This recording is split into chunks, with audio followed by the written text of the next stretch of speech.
you continue on the present heading, you're likely to violate the international borders.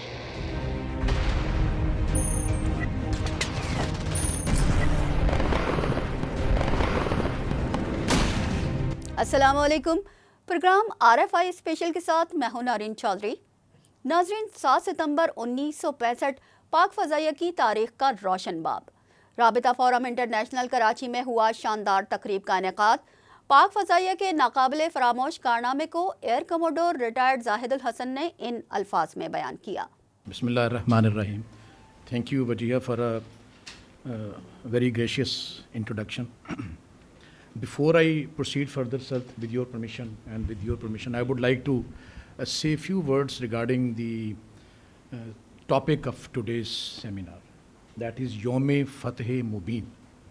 اور میں اپنے آپ کو کنفائن کروں گا صرف جو پاکستان ایئر فورس کا جو رول تھا، لیکن آفٹر دی ڈسکورس اگر کوئی کویشچن آنسر کوئی ہوتے ہیں ایئر فورس کے رول کے علاوہ باقی چیزوں کے بارے میں بھی، تو we can discuss that.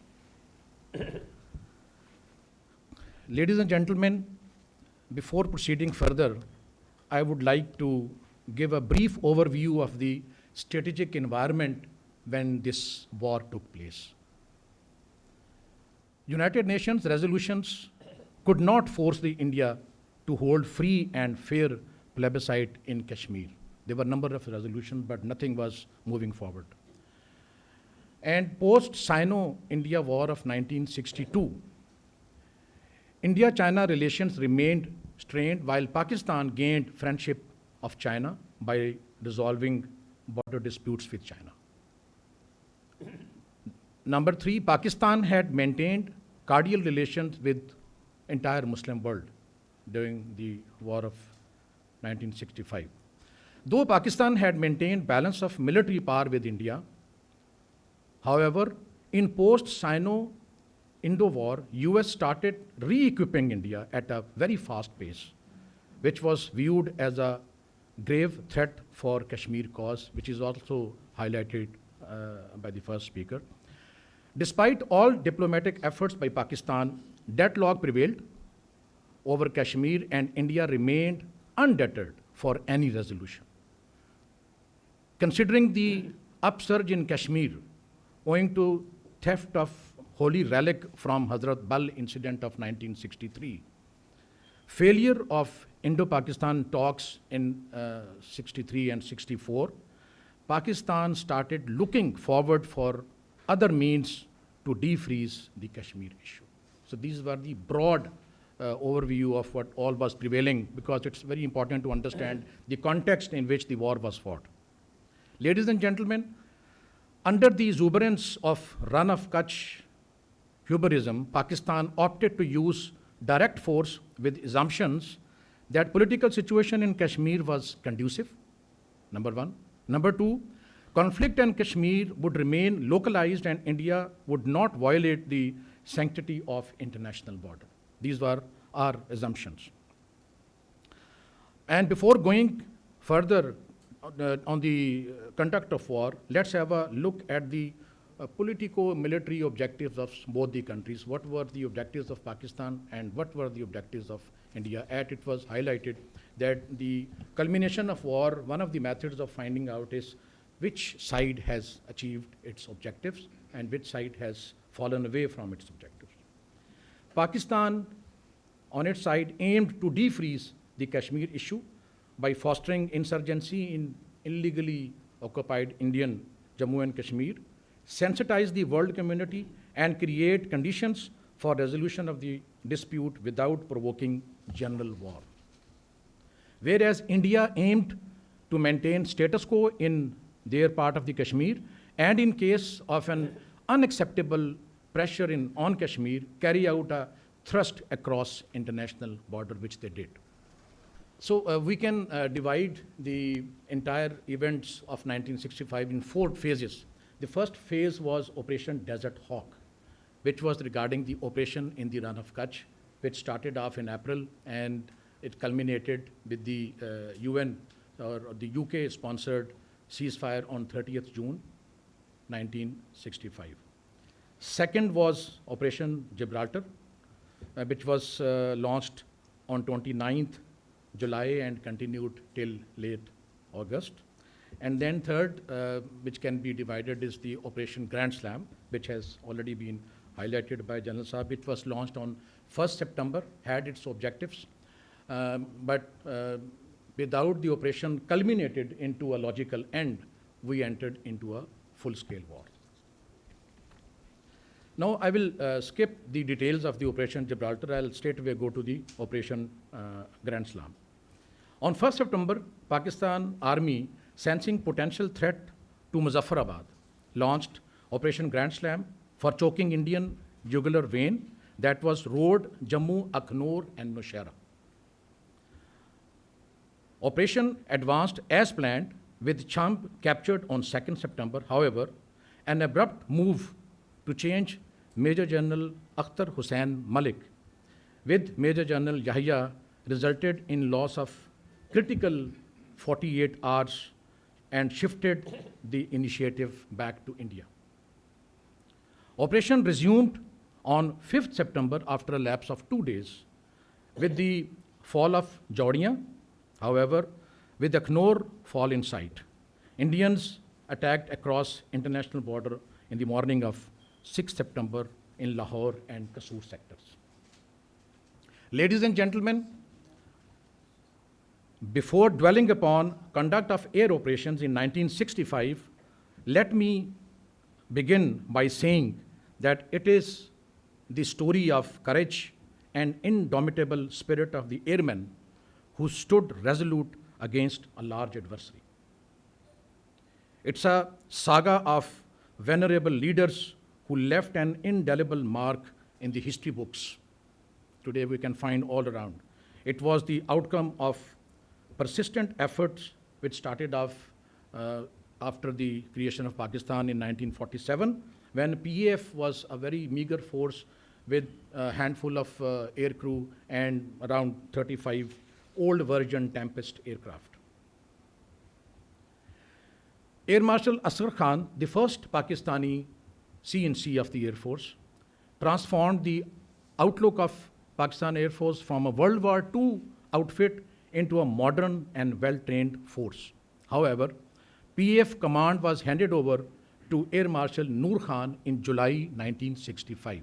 So during the war, Noor Khan was the CNC of Pakistan Air Force, who laid stringent standards of gunnery skills and airmanship. His precise assessment of an inevitable conflict led to reassessment of PF war plans, because there were certain circles in the Foreign Office and elsewhere who were contemplating some assumptions which did not prove right at the end of the war.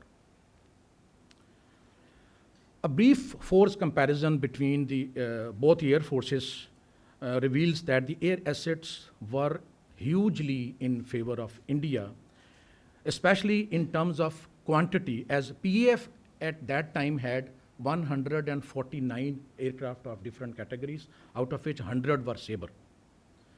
Whereas India at that time, of all the Western origin and few 10 MiG-21 from Russia, they had 536 aircraft. So the comparison was 1:3.8 in terms of numbers. Overall, IAF had clear numerical and infrastructural advantage because at that time, Pakistan, at that time, West Pakistan had only 3 air bases, one in Peshawar, one in Sargodha, and between Sargodha and Karachi, there was no air base, and the last air base was Modipur. And whereas there was only one air base in the East Pakistan, that was Tezgaon, close to Dhaka. Conversely, India had multi-layered infrastructure in the form of forward operating bases and main operating bases. They all in all had 11 air bases to support or to carry out air operations, out of which 8 were in the West Pakistan and 3 were in the East Pakistan. So the ratio of infrastructure was also grossly in favor of the Indian Air Force. However, there's a distinction here. PAF had highly qualified and experienced fighter crew with modern and potent combat fleet. Especially PF leadership at all tiers was proactive, visionary, and dynamic, while young leaders were fearless and they were never deprived of taking initiative. We can discuss it in the form of question answer later on if somebody may have. Ladies and gentlemen, PF strategy was, this is very important to understand what was our strategy, how did we start the war. Our strategy was to preemptively strike and neutralize IF airfields, infrastructure, and aircraft on ground and on air. And the same modus operandi was adopted by the Israeli Air Force in their war of 1967 against Arabs, striking preemptively to the enemy. Then ensure own survival and prevent attainment of air superiority by Indian Air Force, and remain viable and available to support land operations all across the border with India.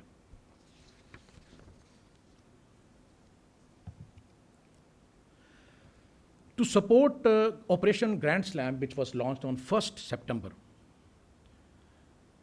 PF had put entire its assets on red alert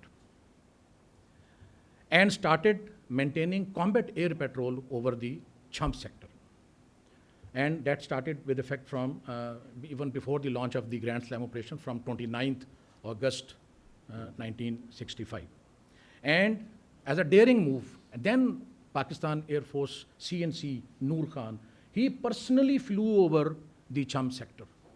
It was a very risky, as far as the CNC is concerned, personally flying over the battlefield. But he personally visited, and then he came up with an assumption that our troops on ground, which were undertaking operation to take up Akhnor, they were vulnerable to the Indian air action if at all they decide to do that. And we increased our combat air patrols on that area in terms of numbers and timings also. As soon as Army reported attack by Indian Air Force, we diverted one of our initial combat air patrol, 2 aircraft, there were 2 F-86 in the area, and that formation was led by very brave squadron leader Sarfaraz Rafiqi, and diverted. PF established her air superiority. Is very important to understand and to listen. Her supremacy by shooting down all 5 IAF Vampire aircraft. It was the first combat 2 versus 5. We, alhamdulillah, did not lose even one, and we shot down all 5 overhead Cham. Results of this first engagement were very profound, and it forced the Indian Air Force to withdraw entire fleet of Vampires and Oregons from the remaining period of war. There were total 188 aircraft, which comes out to be 35% of their air effort. So that as a result of the first encounter between PAF and IAF, their 35% fleet was grounded. On 6th September, General Chaudhry, the Indian Chief of Army Staff, invited several foreign correspondents, including Mark Tully of the BBC, to Lahore Gymkhana for a victory drink. It's all part of the history. Ladies and gentlemen, since early morning of 6th September, when the major operations unfolded, battle for Lahore was simmering. And number 19 Squadron, which was at that time being commanded by even today's living legend, we are fortunate to have Air Commodore Sajjad Haider. Alhamdulillah, he's still alive. He met me. He came to meet him. He was the one who was commanding 19 Squadron, and he was the one who took series of missions to thwart the Indian land forces advance. And those who were present in those, I'll just give you count of few. That means you फिजा में आप लोग थे. Yes. Control आपके साथ. Yes. ये बताएं, ये बात बताएं ना. Started, and we started Time the. तो ये है. And we will come first. We were not only blunting the Indian land forces, and throughout the war, we were the virtual air superiority with us, and none of the Indian aircraft could even pose that, because towards end I'll come to the losses also, which actually quantify the win or loss. एक जुमला कहते हैं. You ruled the Indian The skies. We ruled not only the Pakistani skies, but the entire battle area on which the entire battle was going on. And we were the ones who initiated the concept of preemptive strikes. And when the war broke out on 7th, I will come to the events later on 7th September, we crossed the border, struck 9 Indian air bases, and 35 of their aircraft were shot down on ground. And 19 of their aircraft on that particular day were shot in the air. So India lost 52 aircraft on 7th September. That is why we celebrated 7th September as Yom-e-Fidaiya. You broke their backbone. That was the breaking of their, yeah, rightly said, sir. That was breaking of their back. And from there on, they could not muster sufficient courage to come and challenge the Air Force, or that was an indirect support to our land forces.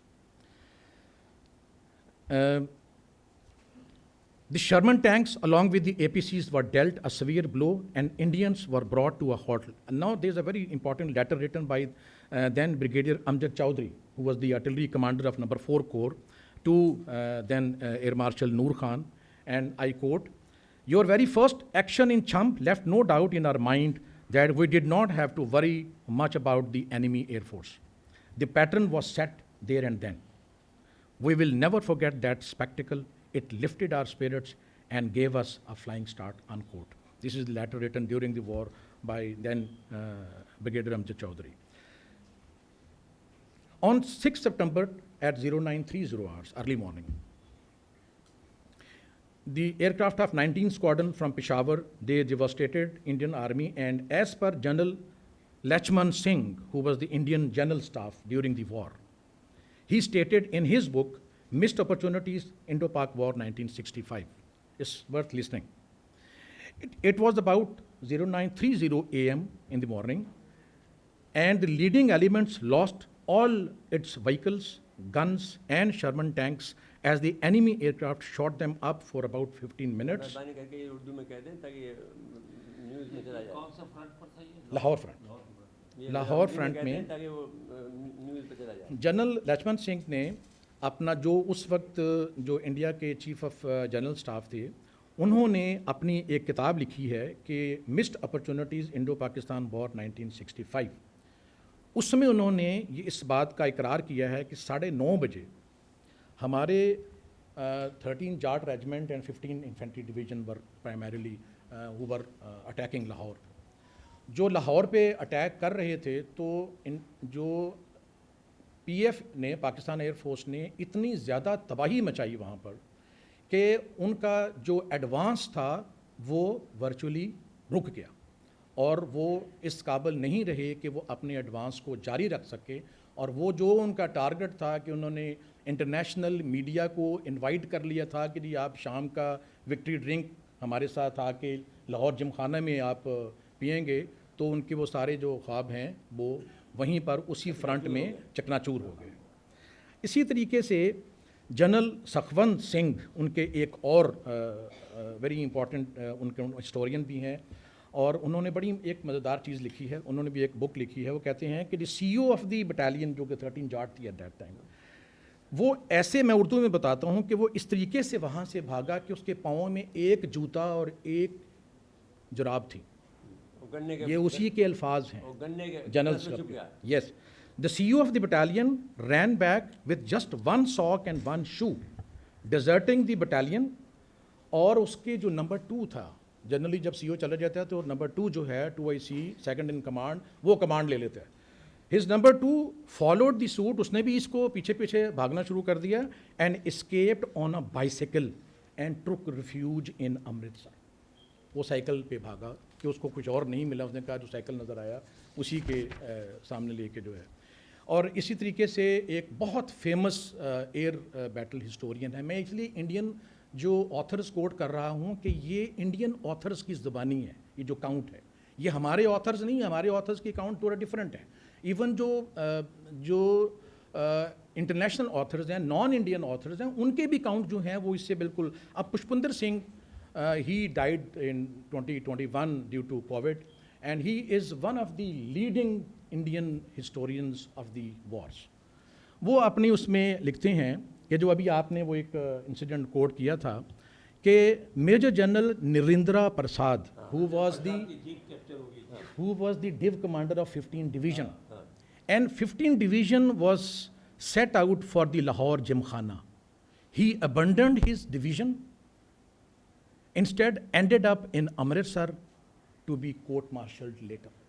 یہ ان کے وہ division کا دو star پہ jeep تھا. اس star پہ جو attack تھا یہ air commodore then squadron leader Sajjad Haider who was the one who personally strapped that jeep, and I've spoken to him number of times. He still alhamdulillah is a living legend. میرے پاس خود آئے تھے, very kind مین. میں اسے 90 سے بڑھ تیار ایران سے لے کے آئے تھے. جی جی اچھا. Ladies and gentlemen, 7 September PF undertook preemptive strikes, سے میں نے تھوڑا سا پہلے آپ کو بتایا, اور اس میں we destroyed 13 aircraft at Pathankot, 21 aircraft at Kalai Kunda, which was in the East Pakistan, one of the bases surrounding the East Pakistan, and 5 aircraft were shot down at Halwada, and 10 were shot down in Sargodha. This is the very famous day when in one of the missions, M.M. Alam, he shot down 5 aircraft in a span of less than 1 minute. This is the famous. This is the world record, which has not been beaten till this date. آج تک یہ کسی نے یہ break نہیں کیا, اور اس کی جو اوتھنٹیکیشن ہے وہ انڈین آتھرس نے بھی دی ہے اور جو وار ہسٹورینس ہیں انہوں نے بھی دی ہے. Total he had 9 kills during the war. So out of those 9, 5 جہاز انہوں نے ایک مارکے میں, جو کہ ان کی 24 جہاز آ رہے تھے سرگودا پہ اٹیک کرنے کے لیے, out of those 24 aircraft, 10 were shot down, and out of those 10, 5 were shot down by... They were vampires or hunter? They were hunters. They were all hunters. اس میں overall summary میں جس طرح میں نے پہلے کہا کہ ان کے 35 aircraft were destroyed on ground, 19 were in the air, and we broke their backbone, and later on Indian Air Force was never seen seriously challenging either the Pakistan Air Force or taking some action against our land forces. Then to just cut it short, we can have the remaining details in the question and answer sessions. The land operations and the air operation in support of land and our own operation, we set the stage right on 7th and 8th September. The war continued till 23rd September, and during this war, PAF destroyed, this is the PF count only, we destroyed 149 tanks, 666 vehicles of all categories, and 62 guns which were all pounding against Pakistan. ایک اور important چیز میں آپ سے share کرنا چاہوں گا کہ P F کے پاس 149 جہاز تھے, انڈیا کے پاس 536 تھے. ہم نے ان 149 جہازوں سے تقریباً 2400 سارٹیز جنریٹ کی, جو کہ تقریباً ایوریج 15 سارٹیز پر ایئر کرافٹ نکلتی ہے.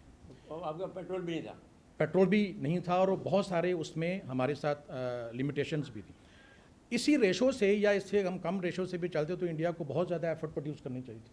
انہوں نے اپنے 536 سے تقریباً 3900 سارٹیز جنریٹ کی. ہماری آتی تھی 15 سارٹی پر aircraft for the entire duration of war. اس میں آپ ڈاؤن ٹائم اور انسروسبلٹی اور باقی چیزیں بھی آپ نکالتے ہیں, اور ان کی نکلتی ہے 7 سارٹیز پر aircraft. So it was more than double the effort. یہ خالی جہاز سے نہیں جانا ہوتا, جہاز کے پائلٹ نے بھی جانا ہے, جہاز کے جو اس کی مینٹیننس ہے اس کو بھی ہونا ہے. دیر از اے سیریز آف تھنگس جو کہ اس ایک سارٹی کو جنریٹ کرنے میں انوالو ہوتی ہیں. تو اس سے یو کین فائنڈ آؤٹ کہ what was the level of dedication during. ایک دفعہ جب ایئر کرافٹ ٹیک آف کرتا ہے تو اس کو ایک سارٹی کہتے ہیں. اوور آل جو انڈیپینڈنٹ کاؤنٹس ہیں ان کے مطابق IAF lost 75 aircraft in the war, whereas PF lost 19 aircraft. ان میں سے 16 enemy action کے اگینسٹ تھے, گراؤنڈ اور ایئر کے ملا کے, اور 3 ٹیکنیکل فیلئر کی وجہ سے. اور جو پی ایف کا کاؤنٹ ہے جو ہم نے اپنے ڈفرینٹ بکس میں بھی, اور پشپندر سنگھ نے اپنی فضائیہ اس کی پشپندر سنگھ نے کتاب لکھی ہے فضائیہ کے نام سے, اس نے بھی اس کے اندر ذکر کیا ہے کہ ہمارا جو کاؤنٹ ہے کہ we claim 104 Indian aircraft during the 1965 war, whereas 75 have been confirmed by the independent Western authors. So it was end of the war a ratio of 16 versus 75. اور before I end میں ایک چھوٹا سا ایک mention کرنا چاہوں گا کہ اس الحمدللہ جو ہماری پرووینس ہے اس کا ایک بڑا چھوٹا سا ڈسپلے ہم نے فیبروری 2019 میں دیکھا. فیبروری 29 میں ایگزیکٹلی یہی سچویشن تھی. We were outnumbered and there was initiative lying with the Indians. But جو رزلٹ ہے پوری دنیا نے دیکھا کہ 26 کو کیا ہوا, اس میں ہم ایک پورا بڑا ڈیٹیل سے پروگرام مرزا صاحب کے ساتھ کر چکے ہیں, وہ یوٹیوب میں بھی اویلیبل ہے. اور 27 کو کیا ہوا. تو الحمدللہ ہمارا ہمیشہ سے جو آبجیکٹیو رہا ہے پاکستان ایئر فورس کا, we understand we are third world country, a poor nation, we do not have, بہت سارے پیسے نہیں ہیں ہمارے پاس اپنے, کیونکہ ایئر فورس ویسے تو آرم فورسز اور خاص طور پر ایئر فورس اور نیوی کے بارے میں کہتے ہیں کہ یہ بہت زیادہ ایکسپینسو بزنس ہے. ایک جہاز نیوی کا یا سب میرین یا ایئر کرافٹ کیریئر ہو, یا اگر سب میرین ہو یا ایئر کرافٹ, یا ہمارے جو ایک اسکواڈرن کھڑا کرنا ہے, یا ایئر ٹو ایئر ریفیولر ہے, یا EW پلیٹ فارم ہے, یہ بہت ایکسپینسو ہے. ہم انڈرسٹینڈ کرتے ہیں اس کو. اس لیے ہم نے اس کا جو توڑ ہے وہ 3 چیزوں میں نکالا ہے, اور یہ ہمیشہ سے ہمارا جو طریقہ کار رہا ہے. Number 1, we will always have an edge over our adversary in quality. We will not match them in quantity. ہم کوالٹیٹیو ایج رکھیں گے ان کے ساتھ. Number 2, we will not compromise on our training, because I remember my days in the air force, we were trained for 40 years to fight outnumbered, and fighting 1:3, 1:4 and gaining victory was a normal thing for us. And third, do not let our legacy of bravery go down, because having capability is one thing and having a resolve to use that capability is another thing. تو capability تو تھی, Indian کے پاس بھی ہیں, آج بھی ہیں, فروری 2019 میں بھی تھی, 65 میں بھی تھی. But do you have the resolve to use that capability, and how daring your leadership is, do you want to seize initiative. So these were few things which I very strongly believe as a student of history and as an ex-Air Force professional, that very rightly pointed out by General Saab. It's not an overstatement, it's a fact-based account of history. Indians miserably lost in 65 and also in 2019. And they had to fabricate stories, wrong stories. ان کو fabricate کرنی پڑی, ان کو غلط کہانیاں بتانی پڑیں. Even انہوں نے اس کو جو فنٹاسٹک ٹی والا ابھی نندن تھا اس کو چکرویر بھی دینا پڑا, اس لیے کہ اس نے ایک فالس کلیم کیا تھا جو کہ کبھی بھی ویریفائی نہیں ہو سکا. And the Indian circles they know it. With this I will end my part. Thank you very much. ناظرین, اس پروگرام میں ہم نے پاک فضائیہ کے محافظوں کے تاریخ ساز کارناموں کا ذکر کیا. یہ سلسلہ یوں ہی جاری رہے گا, اور آئندہ کے پروگرام میں ہم پاک بحریہ کے تاریخ ساز کارناموں کا ذکر کریں گے. تب تک کے لیے اجازت دیجیے. اللہ نگہبان.